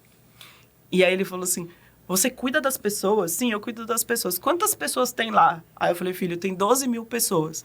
Mas a mamãe não cuida só daqui. A mamãe cuida de gente em vários países. São 70 países. E eles sabem porque eles me veem falando outras línguas, enfim. E aí, morreu o assunto. Passou um tempo e a gente foi num evento da escola e estava na escola. E ele tinha que ir lá falar. Aí ele falou assim, quando eu crescer eu quero ser igual a minha mãe para cuidar de gente. Cara, eu me derreti inteira, assim, né? Não sei se ele vai ser RH, se ele vai ser finanças, se ele vai ser médico, se ele vai ser blogueiro, youtuber, o que ele quiser. Mas que ele tenha no coração que ele vai cuidar de gente. O que eu aprendi nesses últimos tempos é, a gente aprende demais na dor. É triste falar. Mas na dor você aprende muito. Então hoje, eu vou ser a profissional que eu tiver que ser, mas eu tenho muito claro o que é prioridade na minha vida. E felicidade é. Então, eu só vou ficar onde eu puder ser feliz, onde eu puder acordar e falar, isso aqui vale a pena, porque eu aprendi nessa dor que a gente tem a falsa ilusão do vou morrer quentinho na cama aos 90 anos. Nem sempre é assim, nem todo mundo tem essa sorte. Então, faça o que de melhor você puder fazer todos os dias da sua vida. Não estou dizendo que todos os dias vai ser uma festa, não vai. Mas se você tem filho, não sai de casa sem dar um beijo, sem falar que ama. Se você precisa trabalhar, aquela pessoa que está do outro lado também está trabalhando. Seja gentil com quem está ali, né? Olhe para a pessoa, para o que está atrás do cargo, que está atrás da responsabilidade corporativa. Acho que são coisas que são importantes, assim, o quanto um sorriso muda um dia, né? Então, eu falo que o quanto enxergar as pessoas muda o dia. Eu tenho falado para vocês aqui desde o começo do podcast de olhar para os indivíduos. Não é só em remuneração e benefícios, mas é olhar para o porteiro do seu prédio, é olhar para o cara que abastece o seu carro, é olhar para o caixa da padaria. E acho que eu não fui sempre assim. Lembra que eu falei lá que eu comecei num ambiente super hostil, duro e tal. Eu fui uma pessoa muito dura, eu fui uma líder muito dura no começo da minha carreira. E eu consigo reconhecer que eu fui essa líder dura e tal, porque eu achava que era assim que eu ia passar pelas barreiras, né? E era assim que era, né? Na grande maioria das vezes era assim que era. Porque a gente não tinha essa cultura de liderança, de desenvolvimento, de você enxergar o outro. Principalmente final da década de 80, começo da década de 90, os anos 2000, a gente tinha isso na nossa cultura, não só na nossa cultura empresarial, mas nos filmes. A gente via os seriados, o chefe bravão, e que os mafiosos. Só conseguia ter sucesso quem fosse cascadura. E não é assim. Não é assim. Mas eu custei. Então, acho que nessa coisa da honestidade é importante dizer assim, custei para aprender. Eu falei, uma pena quem passou ali nos primeiros anos da minha liderança, talvez. Mas sim, eu tive que aprender bastante, assim, E olhar para o indivíduo tem uma questão que faz você olhar para você mesmo também, né? Mas sabe qual é o problema de você olhar para o indivíduo? Eu acho que essa é a grande questão de você olhar para si mesmo, só que dá um puta de um trabalho. Dá trabalho. Eu acho que esse é o grande ponto do porquê que algumas políticas de remuneração e de benefícios, elas são tão estáticas, são tão enraizadas, porque dá um puta trabalho de você chamar uma pessoa numa sala, tirar ela do posto dela, conversar com ela por 30, 45 minutos, uma hora, você planilhar tudo isso e aí você chegar em algo que é muito disruptivo e aí você vai ter que ter uma briga com o seu gestor para explicar que, cara, tudo isso que nós estamos fazendo é bom, mas não é o melhor. Você sabe que a gente fez na PepsiCo agora uma experiência interessante. A gente implementou benefícios flexíveis na China. E a gente tomou a decisão de implementar para todos, incluindo os operadores, os vendedores e tal. 90% dos operadores e vendedores mudaram seus pacotes. Tinha uma percepção de que eles não fariam nenhuma mudança, de que eles estavam felizes com aquilo que a gente oferecia. Porque você está oferecendo ali o que todo mundo oferece, né? Então, 90% das pessoas olhou para aquilo e falou, não, eu quero uma coisa diferente aqui, eu quero mudar alguma coisa, eu quero abrir mão de uma coisa, eu quero ter outra coisa. E a percepção pós-implantação está fantástica. Feedback fantástico, não sei o quê. Foi tão absurdo que foi feito. Não, gente. Foram assim, a gente mexeu em 6 benefícios. Foram 6 benefícios. 3 incluídos, 3 que a gente modificou um pouquinho, colocou um A e B, né? Você pode ir de 10 para 15 e reduzir, não sei o quê. Mas foi fantástico o resultado. Só que, assim, dá trabalho pra caramba. Porque você tem, hoje, quantas combinações você tem nesses 6? Exato. Muitas, né? Então, você tem lá, talvez, 100 pessoas, você tem 6 grupos diferentes de pessoas que escolheram formas diferentes de compor a sua própria remuneração. Então, sim, demanda todo um suporte operacional, demanda que a companhia esteja disposta a investir em processo, né? Disposta a investir nesse back, que é importante para isso tudo acontecer. Então, isso é o que dá para fazer, e dá para fazer mesmo no Brasil, porque a gente escuta, não dá, porque o Brasil tem legislação muito rígida e acordos coletivos e não sei o quê. Mas está todo mundo investindo. É engraçado porque é difícil você ver, quando a gente pergunta para as organizações, se você tem interesse em investir, você vai investir no seu pacote? Vou. Os investimentos estão acontecendo. Mesmo que seja um pouco uma escala menor, estão acontecendo. O que você faz com ele é a pergunta. É o que eu falei, você pega 2 milhões e implanta um benefício, ou você pega 2 milhões e distribui em 6 oportunidades. Mas dá para fazer. Respeitando os acordos coletivos, dá para fazer. Isso é o que você consegue fazer para essa população ainda. É muito... Não vamos ser utópico pensar que a gente vai colocar cada operador de produção sentado numa cadeira e perguntar o que é importante para ele. Não. Você não vai conseguir fazer. Mas já existem pesquisas de otimização, ou consultorias que vendem isso, que perguntam o que é importante para cada um desses operadores de produção. Você vai ter essas respostas, você vai ter o que é importante para grande massa. Vai conseguir desenhar, talvez, aquilo que vai cobrir a maior parte deste grupo, tá certo? Agora, de um nível organizacional acima, é individual mesmo. Sim. É individual, é real. Porque essas pessoas já aprenderam que elas podem pedir. Elas podem falar, não, eu quero trabalhar 100% remoto. E vai ter a empresa que vai oferecer o 100% remoto. Vai ter. Sim. Que bom que o nosso mercado está mudando de forma a ter lugares diferentes para as necessidades diferentes das pessoas. Até porque somos diferentes, né? Somos, né? Quem falou que éramos todos iguais? Exato. Então, acho que o respeito ao indivíduo vem daí. A conversa na hora de você contratar alguém, ser honesto no que você está oferecendo, é super importante. Quantas vezes eu vi executivos, colegas meus, que se mudaram de uma organização para outra baseados numa promessa que nunca aconteceu? Para quê? Por que a gente precisa fazer uma promessa para trazer alguém para a organização, né? Então, acho que esse respeito, esse olho no olho, essa conversa honesta, que muitas vezes vai ser, te entendo, mas não posso, é muito melhor do que a gente simplesmente não ver o indivíduo e continuar dizendo, olha, isso aqui é o que você tem, tá aqui, tá escrito na cartinha. Entra no site, você bota lá a sua matrícula, o que for que a empresa chamar, e você vai ver o que a empresa te oferece, e é isso aí. Muito obrigada. Tchau.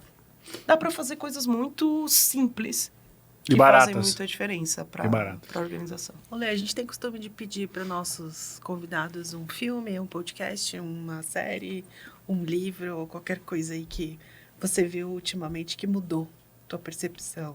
Indica alguma coisa pra gente. É que tem muito a ver com o meu momento de vida e tal. Mas eu assisti This Is Us. acho que umas 30 vezes já. Nossa, sei. sensacional. Mas fala muito sobre a forma de educar filhos e fala muito sobre os problemas que você pode criar para o futuro dos seus filhos, dependendo da forma como você mostrar para eles o mundo, né? É maravilhoso. Então, acho que não olha só sobre a perspectiva positiva, mas também o impacto que você pode gerar.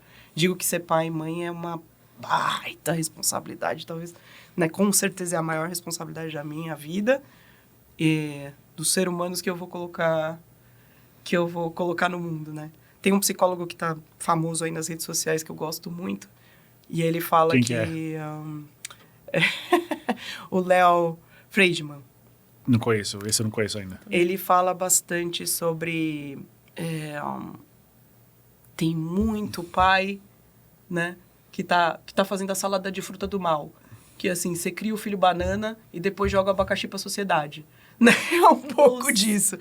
Então, essa história de não ter conversas difíceis passa por todos os âmbitos da nossa vida. Então, passa pelo âmbito corporativo de, sim, a gente tem disfunção organizacional porque a gente não sabe ter conversas difíceis. Né? A gente não sabe ter conversas de conflito positivo. Né? A gente não sabe dizer não, muitas vezes, e sim outras tantas vezes. Né? Então, isso acontece em vários âmbitos. Aí acontece nas disfunções familiares, de que ninguém coloca, de fato, a sua posição, o que me incomoda, o que me faz bem, o que me faz mal, o que eu posso fazer diferente, como é que a gente melhora esse negócio aqui. E acontece na educação familiar também, né? Então, puxa, não, você não pode fazer isso. Não, você não vai. Não, porque eu sei que é o melhor para você. Então, acho que tenho estudado bastante sobre isso. Eu sou uma pessoa que... Eu gosto de conhecimento, assim, acho que... vá! Nem parece. O conhecimento te leva para a oportunidade, né? Então, todo esse processo de luto que eu passei me levou para aprender outras coisas que nada tem a ver com recursos humanos num primeiro momento, mas que tem a ver com pessoas de forma geral. Então, E aí sempre tem a ver com RH. Exato. E aí sempre tem a ver com RH.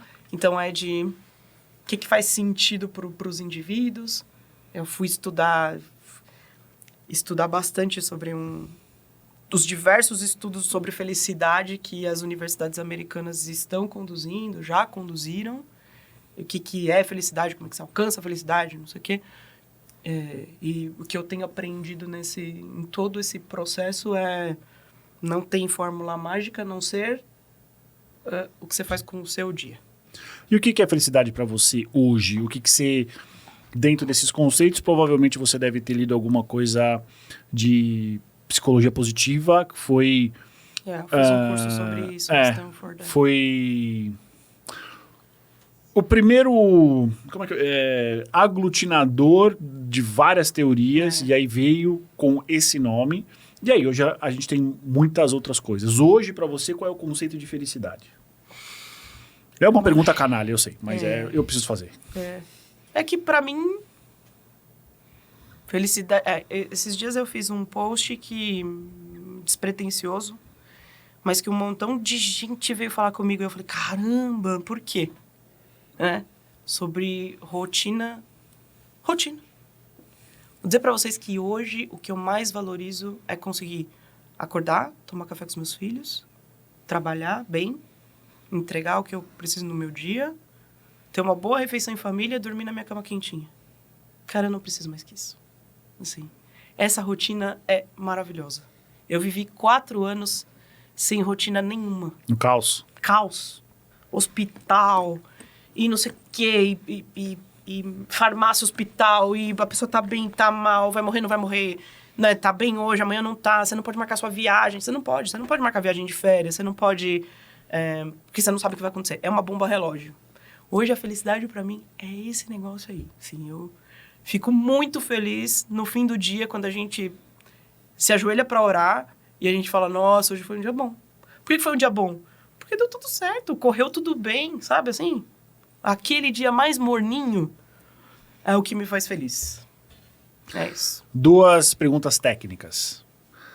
Explica como que é um dia a dia de remuneração em países como a Argentina, 40% de inflação. Porque a gente tem inflação aqui, mas está longe de ser o que é lá. Como que é isso, em linhas gerais, o que você tem que fazer para manter a competitividade, atrair, reter talentos? Toda essa conversa que para nós brasileiros já é difícil, você imagina nesse contexto. Infelizmente, para quem está sentado lá, o profissional de remuneração e benefícios que só cuida disso... O herói que está lá, né? Porque é um herói. 95% do tempo dele vai ser falar de custo. Não tem outro jeito, né? Reposição inflacionária é o máximo que a gente pode fazer com o salário. Hoje, a gente fala...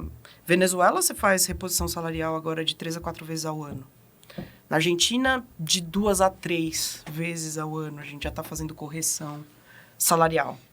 Algumas estratégias que algumas companhias têm usado, pagar bônus em dólar numa conta fora do país e tal, algumas conseguem, dependendo do seu resultado de negócio, dependendo da sua dinâmica de fluxo de caixa, que é o seu VP de finanças que vai dizer se você pode ou não fazer isso, o seu CFO que vai autorizar ou não fazer isso. E isso ajuda um pouco, principalmente na gestão de executivos, né? O executivo que vai ficar com você ou que vai para uma outra companhia, se você consegue colocar dinheiro para ele num outro lugar, o ajuda. E, de novo, o pacote de benefícios é extremamente importante para essa população, principalmente para a base, né, porque o poder de compra super deteriorado, né, as dificuldades que as pessoas passam no dia a dia muito grande, mas, infelizmente, não tem muito mais o que fazer a não ser gerir custos, garantir que a reposição inflacionária seja feita, aí sim, todo mundo caminha igual, o mercado faz a mesma coisa, é muito difícil se diferenciar.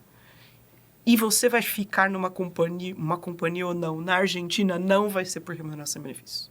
Porque aí realmente não dá para ter não dá para ter muita diferenciação, sabe? É muito mais sobre a carreira que você oferece, é muito mais sobre a cultura daquela organização, é muito mais nesses outros aspectos do que em remuneração e benefícios em si. E aí sim é a nossa vertente extremamente técnica de quanto o mercado, quanto a inflação, qual é a posição e o custo e o que a gente pode fazer. E, infelizmente, muitas posições sendo eliminadas, né? Muito desemprego. Então, o profissional de remuneração e benefícios está envolvido nesses estudos de reestruturação, de redução de custo o tempo inteiro. Então, essa é a rotina de verdade num país de inflação de duplo dígito, que a gente diz. Estratégia passa a ser custo, é isso? Custo. Basicamente, é custo. Perfeito. Você falou um termo técnico que nós, recrutadores, conhecemos, tá? Que é a faixa salarial de mercado. E tem muita gente que não tem a menor ideia do que isso significa. Em linhas gerais, conta pra gente o que é os 80, 120, 100 da faixa. Para quem é muito leigo, porque eu acho que isso faz muito parte do dia a dia de quem trabalha.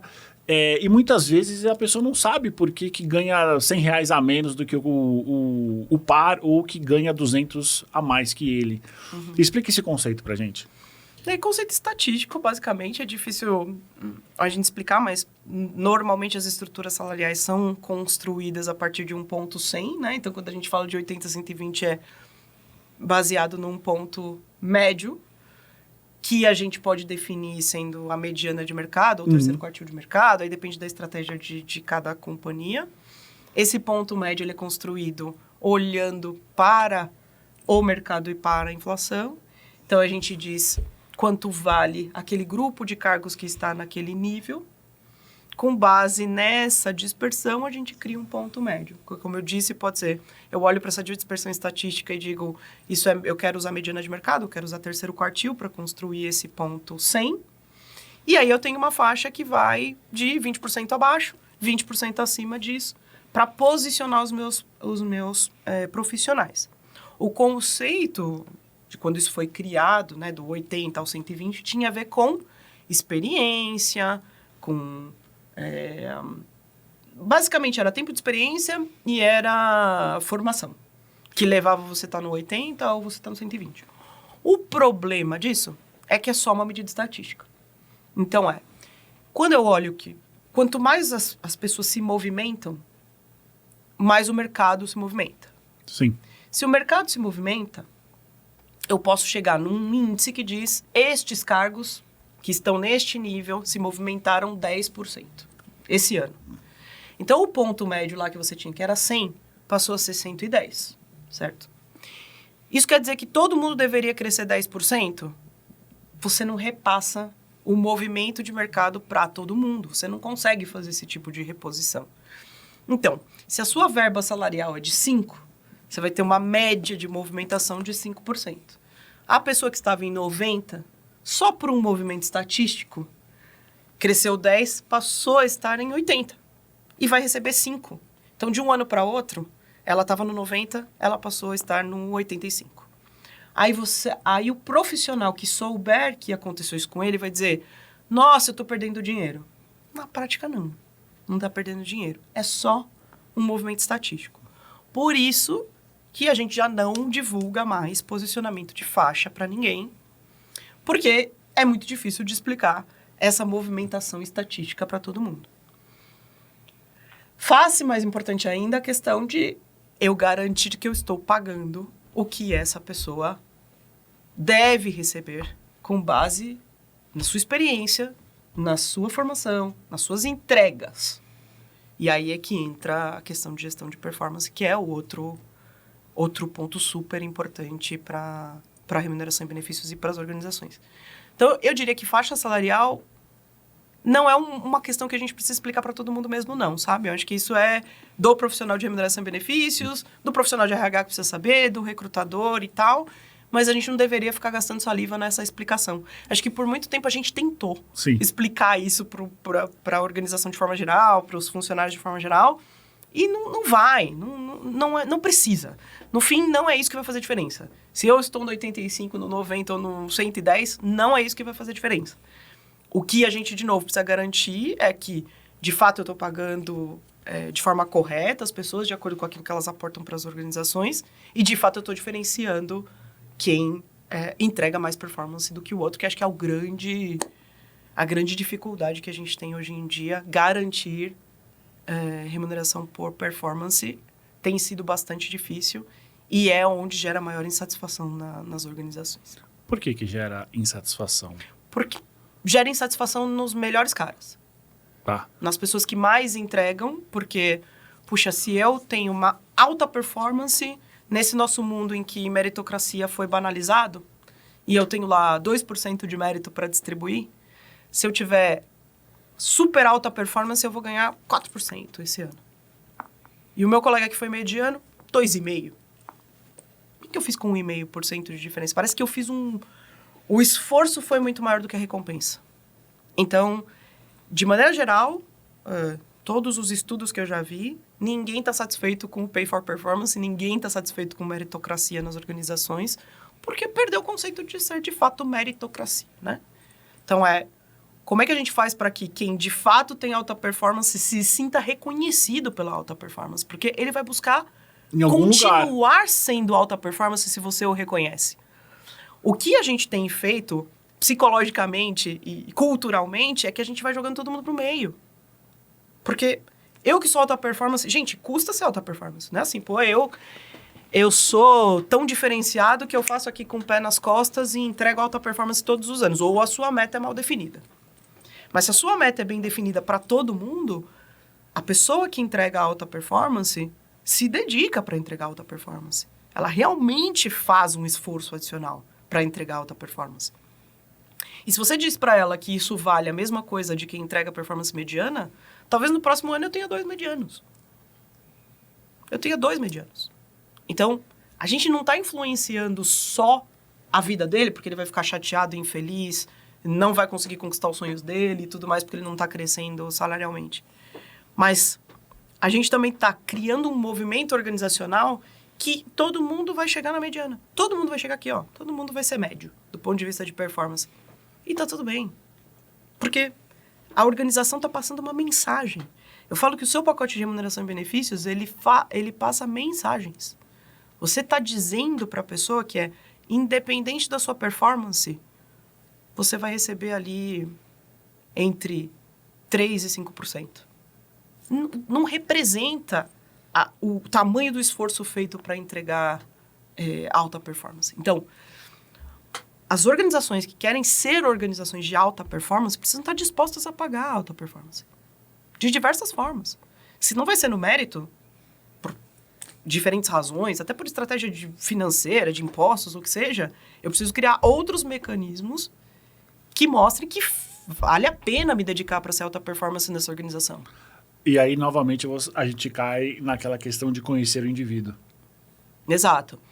Eu fiz um movimento recentemente, a gente conversou com os talentos organizacionais, pessoas que tinham diversos pontos que faziam com que a gente os classificasse como talentos, né? Seja performance, seja avaliação de potencial, seja a avaliação das equipes, né? Seja a própria avaliação de clima organizacional da área deste líder e tudo mais. Uma série de fatores que dizia que eram talentos. A gente começou a olhar para um conceito que é bem importante, que acho que a gente pode ficar horas discutindo, mas que é o regrettable turnover, né? Então, assim, quem de fato, se eu perder, eu vou sofrer porque eu perdi? Esse é o grupo que tem que ser tratado diferente.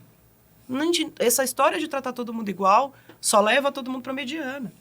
Então, assim, quem é o grupo que eu preciso tratar diferente? Quem é que, se eu perder, vou ter um prejuízo importante na minha organização?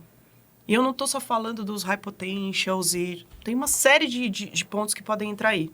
Talvez, neste momento, o seu cara de techs, nesta organização, se eu perder, eu vou buscar, vai ser difícil encontrar no mercado e tal. Não quero perder. Então, esse público eu tenho que tratar de uma forma diferente.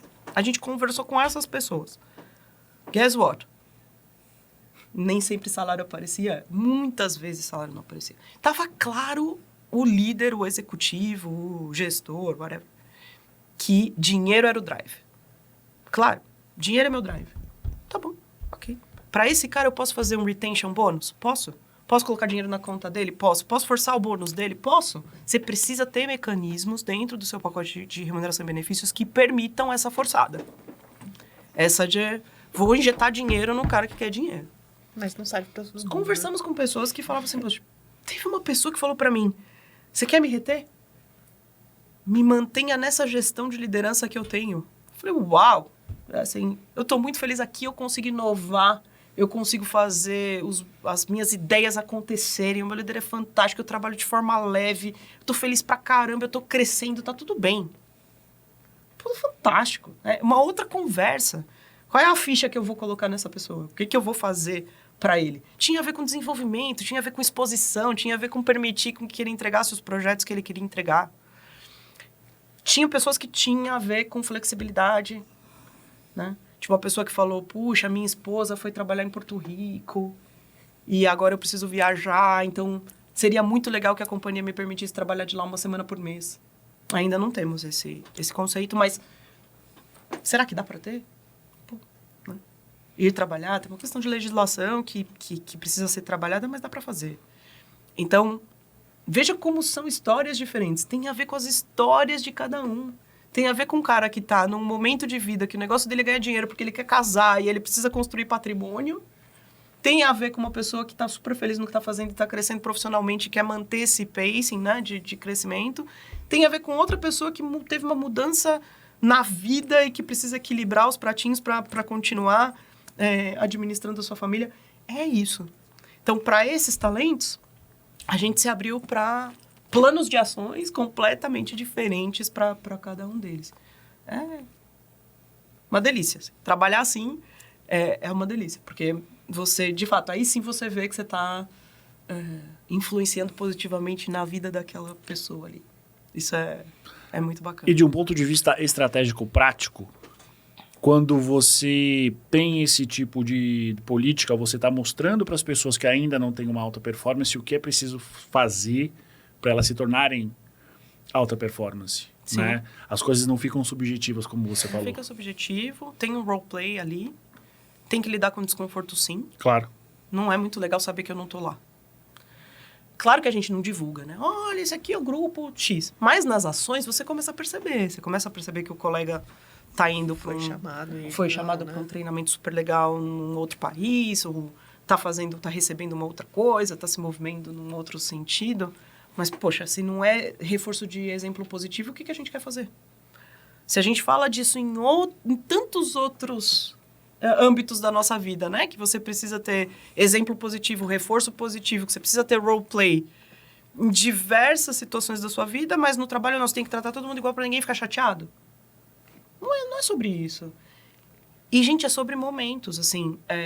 O ano passado, eu tava passando pelo pior momento da minha vida. Eu tive a tranquilidade de olhar e falar assim, olha, eu sei que esse ano não vai ser o meu melhor ano. Eu sei. Não é o ano que eu consigo fazer o high performance. Eu não vou conseguir. Entreguei tudo que eu tinha para entregar, fiz o que eu tinha para fazer, porque o meu compromisso com a organização permanece, mas eu sabia que não ia ser o meu ano. E tá tudo bem que foi o ano da Mari. Ela tá num outro momento, ela tá fazendo. Que legal que é o ano da Mari, sabe? Mas você precisa ter essa tranquilidade também dentro das organizações, né? A gente sabe de várias histórias, de várias organizações que você tem se você não tá no high performance todos os anos, então você ganha o X na testa, né? Não é sobre isso. Você não vai ter. As curvas forçadas antigamente te colocavam, você vai ter 15% da sua população como high performance. Era horrível isso também. Mas a verdade é que você não vai ter 50% da sua população como high performance, porque não é possível.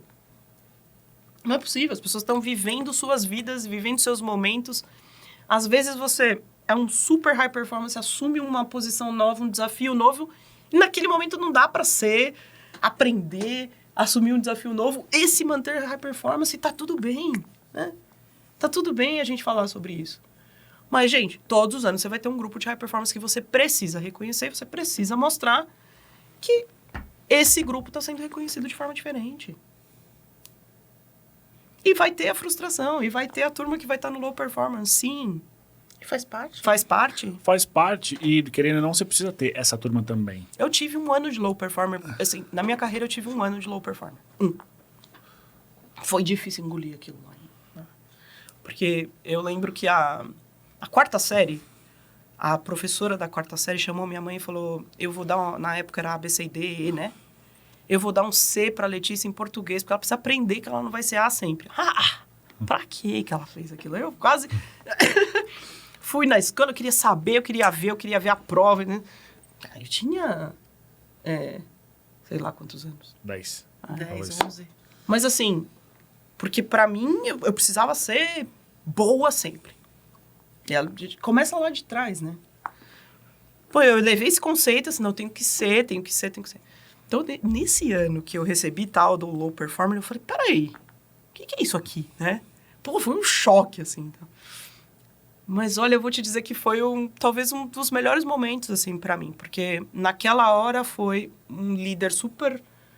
ele era tough, assim, mas era direto, claro, conciso e objetivo no porquê aquilo fazia sentido.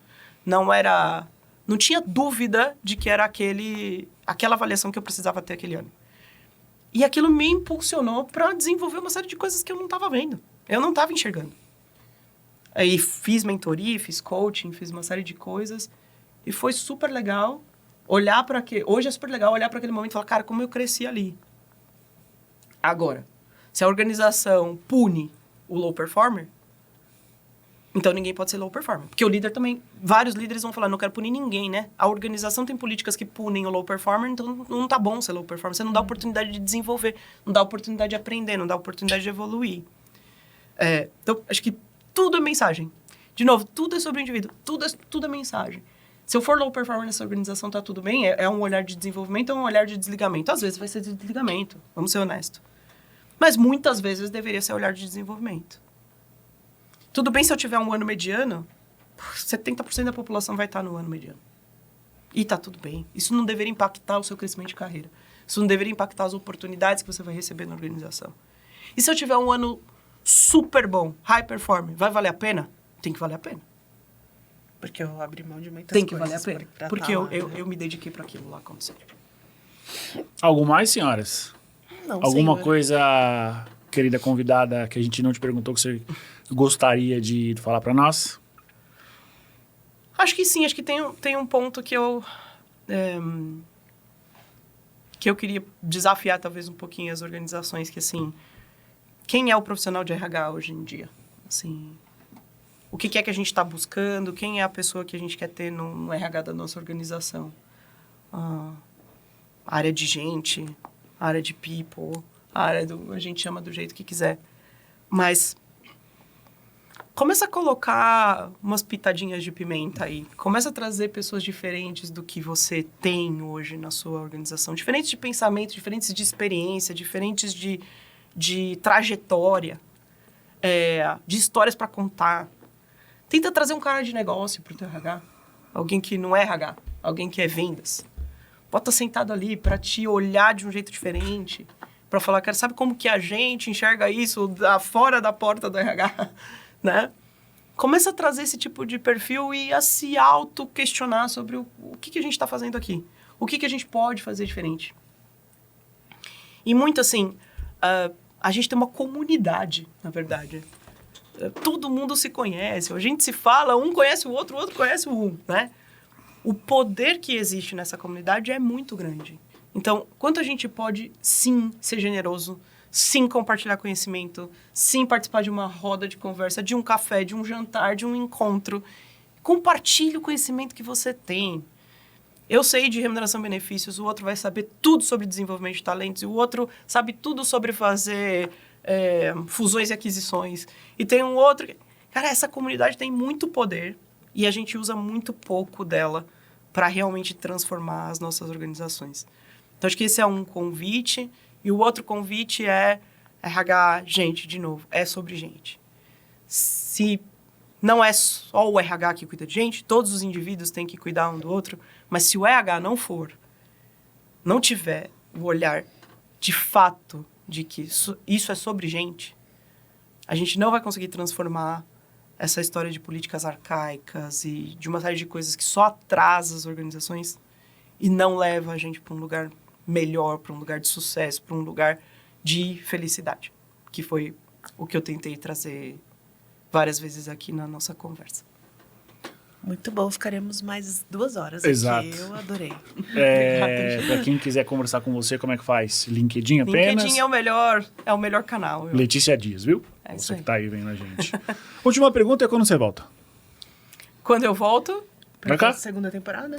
tô aqui sempre que vocês quiserem. Excelente, já Contem garantimos. Já garantimos. Obrigado, Lê. Obrigada, gente. Para você que tá vendo a gente, tá nos ouvindo, esse foi mais um TechCast. Até semana que vem.